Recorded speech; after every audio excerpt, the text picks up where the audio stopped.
Thank you very much for joining us on the Voice of Job Seekers podcast. This is Mark Anthony Dyson, your host, and glad you're back with me. You're going to see a double header today in a little bit. Judith Humphrey from Fast Company. She's a contributor there. She's going to talk about her new book. Jack Kelly is Hey, back in the house with me. I seem to have them on almost like a co-host since, but in fact, we were co-hosts for a yes, long time. So we're glad to have you it's back, good to Jack. see you. Good to see Good you, to be here. sir. Yet there are things that are happening so much in the job search world. It's hard to pick it all, but mostly we're trying to dwindle it down today to job scams and employment scams. And I know that you've seen the LinkedIn posts and, of course, the other social media posts everywhere from people getting unwanted or unexpected checks to LinkedIn companies that are not really companies are showing up and they're scamming people to get them to apply to jobs that really don't exist, to extort them in a way as far as the time and pressure and the desire to extort them out of other additional information. And these scammers are using them to sell and to fool you and to build a long train of scams throughout your tenure online. So hopefully we'll help you to be a little bit smarter by the time we end this all today. Jack, you're first of all, how are you hearing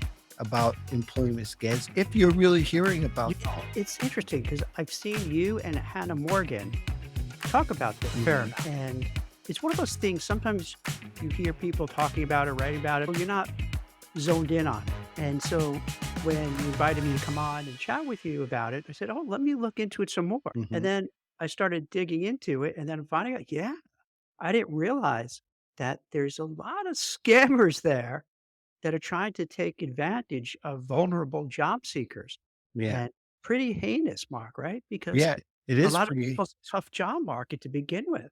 Yes, is bad enough. And not mind you, we're not saying scams are new. They're just there are some that are new that but they're becoming very sophisticated. In the past, about 10 years ago, 11 years ago, 12 years ago, basically they were taking advantage of people who were not online as much, older people who are not as tech savvy.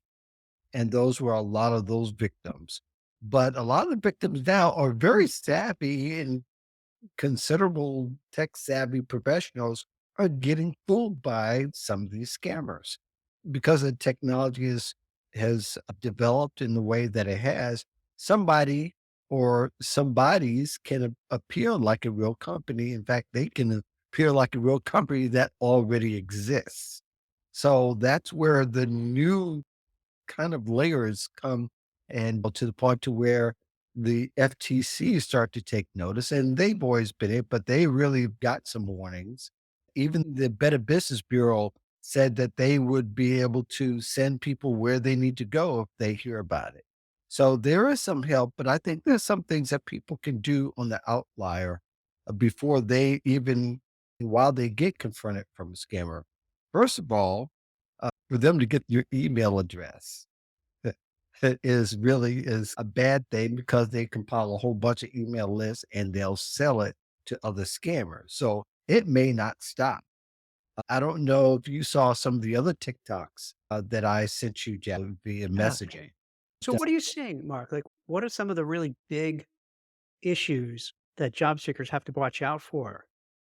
The biggest issues, first of all, people are very trusting Mhm. automatically when they get contacted. They consider it pretty flattering if a company who is somebody, or I'll say not a company, but a someone who's a scammer portraying themselves as a company who portrays himself even as a recruiter to come and say, hey, we like your profile, we like your stuff that you got online. Why don't you apply? We'd like to interview you and so forth.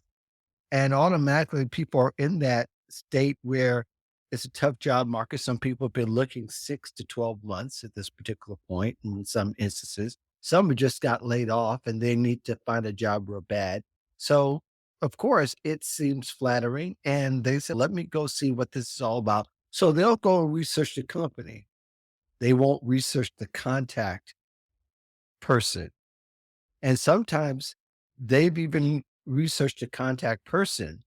The person's using a name from a LinkedIn profile, or maybe a Twitter profile, or maybe even some kind of public where it's on the website, and use that name to say, I am so. Let me come and reach out to it, and I want to reach out to you. I do this. So you go and research the person and say, these people are legit. So it automatically you say, okay, you have that kind of assurance that, hey, this person's reaching out to me. They found something. Oh, and most people think that, but they don't think that to some degree, some of that's a little strange. Why would this person, especially if it's not necessarily a recruiter, not necessarily somebody who's like in HR, sometimes it doesn't make sense that they will reach out to you and make an easy pathway for you to apply to a company. So that should be a red flag right there. But ultimately, people are getting lured in by getting lured in, getting contacted online. They, hey, we like to hire you. They make the hiring process really easy. And they even would say either A, go ahead and send us more information, like your social security number and all that after you're quote unquote hired. And then they ghost you ultimately. Or there's been times when people have been sent checks, say, hey, we want you to cash this check so you can get your like computer equipment through this third party company. And of course, some banks have fallen for that ploy of cashing a check and then getting funds that even really don't exist, but it's a fake check. And therefore, that person goes through the hole, but they're going to ultimately be in the hole to find that check really wasn't legit. Some banks have been able to catch it saying, oh, this is a bad check. That's because they've been watching and having a list of checks that they get, and they know automatically that these people are no good. And they're taking some steps at it being tracked down or to track other people down. So there's all kinds of layers and things that people have gone through, and some of it's what we called and what I've called job fishing, whereas being catfish, but for jobs. The other times that people are trying to get your personal data and as much information to get the social security number is the gold standard, but they get the other information like your bank information and so forth, all that private data. It's really become that kind of thing to where if they get a hold of that, then they can use that for years to come. In some cases, they try to get a hold of your social security, your social security, but your social media information. There have been times when people have hijacked accounts and took over accounts to sell people other stuff or to further legitimize their scams. So there's a lot of things that are going on as far as that's concerned, and there's a whole lot of layers that we have yet to be able to talk about in this particular time. But your thoughts? It's interesting because when I hear about scams, the first thing I think of is like Bernie Madoff kind of stuff, right? Where Sure. you're trying to steal lots of money from people. But what Yeah. I'm hearing from you and from some of the TikToks you shared and just doing some homework, it seems they're more interested, as you just pointed out, in terms of getting your social security number, getting your birth date, Mhm. getting your ID, getting your bank information. So this way, once they get all that, they could do whatever they want because now they could siphon money out of the bank. In a way, this is very different than what I'm used to hearing, where let's say old fashioned scams, you're just trying to get money out of somebody. Right. Here, it's almost like you're bleeding them for the long term because you can drain out their bank accounts, their brokerage accounts, their whatever. Mhm. Maybe see, you've probably heard where some people find out that, wait a minute, someone somehow got a hold of my mortgage and now it Yes. shows that I don't have the title to my house anymore. Yes. So this stuff gets really scary. And I think one of the really terrible things about it in this market that we're now, some areas, the blue collar area, the frontline workers, they're doing really well. But for white collar professionals, they're having a little bit of a hard time finding new Mhm. jobs in the tech space Right. alone. There are like 200,000 people let go in 2023. So there's a lot of people who are getting nervous and worried about finding a new job. What are they going to do about their cash flow? So it makes them susceptible to scammers because they need that extra money. They want that extra money. They Sure. want to get back to work. And so that makes it just so just wrong and terrible that they're preying on people's vulnerability. Yeah. Always go back to the Pink Floyd's The Time, a song where it says, "Don't hang on in desperation, Quiet dis quiet desperation." Yeah, and that's where people, if people only took you and I's advice from 3 years ago when we first started all these, and I'm not saying we're the only ones Yeah. who, but it is really, job searching is not something you want to let go of the wheel of. And this is one of the reasons why, because layoffs happen, or companies do disappear, if not from a physical sense, from the sense of they're willing to abandon positions that don't serve them well, or that they say that don't serve them well. And you could be out on the streets virtually, in the sense of no time and with no warning. And you're not promised a severance. You're not promised a soft landing spot. So therefore, people are in vulnerable position. And nevertheless, to say that too, that people are contacted who are working are also being contacted for these scams. There are people who actually left legitimate jobs to go to a scam job. Of course, that's an anomaly because it's no job that really exists, but people really do. They're looking for the next opportunity. So if something easier comes abroad, hey, it's going to be great. Yeah, which kind of ugly too, like I see with some of these swindles, is that they'll say, "Hey, we really like your resume, we like your background. You just need to give X amount of dollars upfront to get some credentials and to get some the computer, what have you." And I could even empathize with the person because they may, well, that seems reasonable. They're going to give me a job and they just want me to put a little skin in the game by putting maybe a small amount down for the computer and everything else. But then back to what you said earlier, but then they're getting all your information and all your bank account numbers. So, Exactly. That's what they win automatically. That's almost, yeah, but it's almost asking for the long game cash, and let me get some cash in the short end. But I think one of the things that the FTC definitely warns people of is the fact that they never pay for a job, never offer money for a job, nor offer bank information. In fact, when you first hear on it, people have to be suspicious of every single person that contacts you because they're trying to get something as much as they can for as little as possible. But yeah, these are the days where you'll have to really look at someone who's contacting you and try to verify that's really them. So somebody says that they're Jack Kelly and he's a recruiter for IBM, let's say, and you got to make sure that Jack Kelly is really recruiting for IBM. And if you don't see that on their profile or they didn't send out something saying, "Hey, we're looking to hire fast," you should be very suspicious of that kind of contact.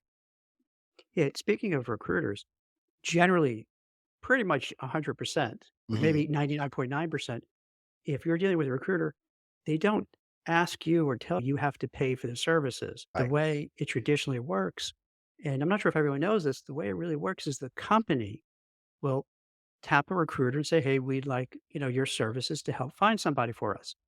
And the company would pay the fee to the recruiting agency. And then, the recruiting agency will dole it out to whoever is working on the assignments, as opposed to saying to a job seeker, "Hey, I'll get you a job, but you have to pay me 5,000, $10,000, what have you." Now, does that happen sometimes? Probably. And to be fair, it might happen where let's say you're a CEO and a C-suite person, and you would say, "You know what? I just want to get back to work. If I got to Mhm. pay 5 grand and you're just going to work day and night to get me that job, fine, I'll do it." But those are the rare exceptions. For most people, be careful that Right. in this one particular instance, even if you're desperate for that job, you generally don't pay.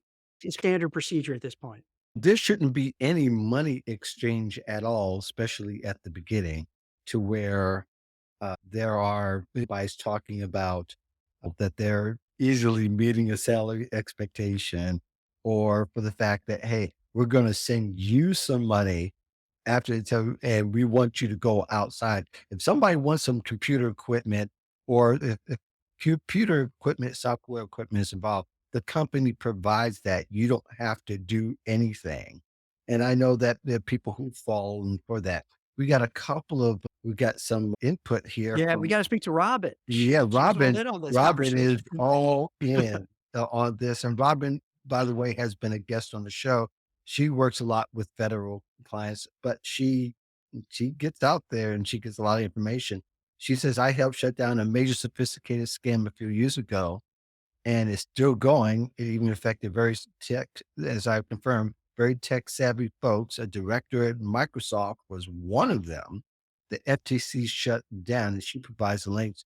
And I won't go through all the links. Thank you, Robin, very much. But she's got several sources that are out there, as well as, and maybe I'll do something here in the near future where I'll compile a bunch of resources, and it'll just be a blog post of where people can get us be a one-stop shop of where to go if you get scammed or what to do if you get scammed or if you're confronted with a scam. You should always be on the side of skepticism rather than to trust the people who are saying that we can help you and we can reach out to you, especially if you're not interacting with them. I say as well as that use LinkedIn as a great tool. Let's say Jack Kelly is, someone says that they are recruiting for IBM. There's nothing about IBM on Jack's profile, but he might be. Contact Jack on Okay. LinkedIn because Jack will probably be able to say, "Hey, I'm not recruiting for this position, and tell me who they are so I can have my company go after them." And that will help save a lot of, but I would say the skepticism needs to be on the high end and not the trusting end. Did you want to add to that, Jack? There's a separate issue that I've been seeing for a long time now, and I imagine you Okay. have in the audience too, is and I'm not gonna say this is a scam, but this is something just to be watchful of. You know how you'll get these, "Hey, congratulations. We think you're a top business person in your space, and we want you to come into this" fill in the gap, "this ceremony, this awards thing, this whatever," Mhm. and then this happens so often. My first email back my first email back is, "Okay, how much does it cost? Let's not play it again. Right. What are you trying to do here?" So I'm Right. not saying this particular thing is a scam, but if the audience, you probably see this in just all different kind of ways, how they try to butter you up. "Hey, you're great, you're wonderful, you're like in the top 10 of what you do. Right. We'd like you to join this community. We want you to join this."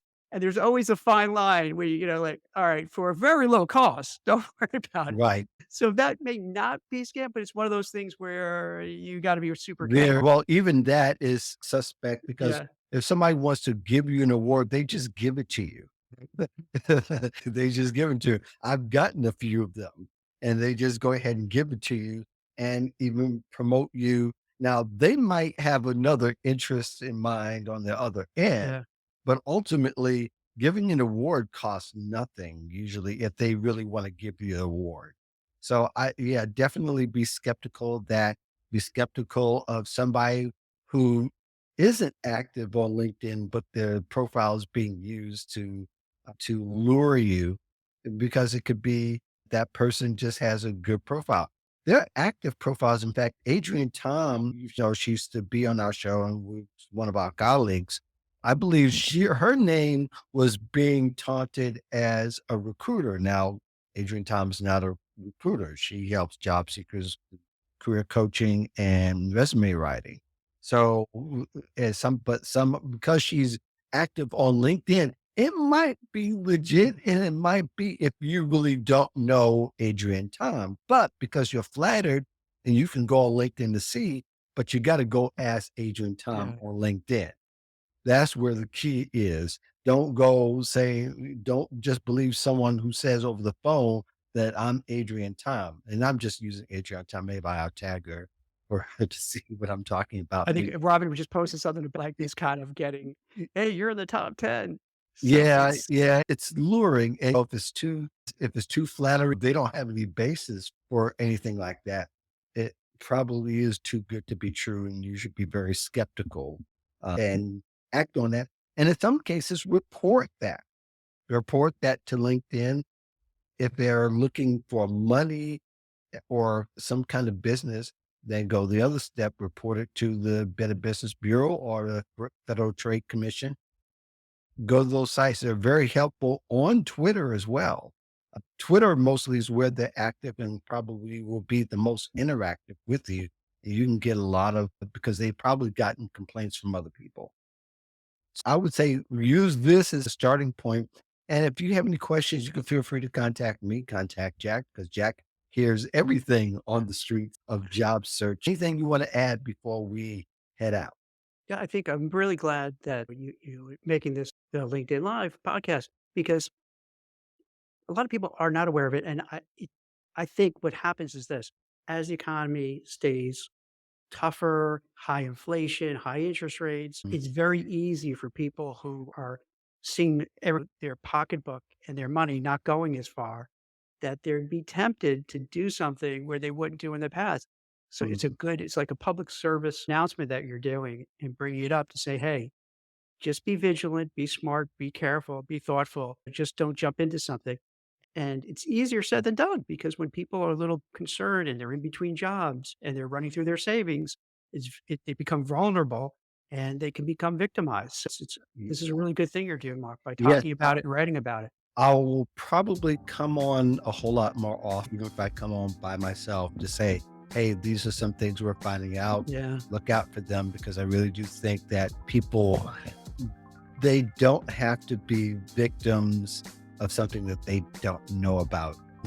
So at least to be aware of the things that have happened and what could possibly make you vulnerable or Absolutely. less vulnerable if possible. So we're going to do that, and we're going to cut it off here because I got another guest coming on. All Thank you right. so You keep for him joining busy. me. Feel free to get a hold of Jack. Listen to the Blind Good. Ambition podcast. Thank you.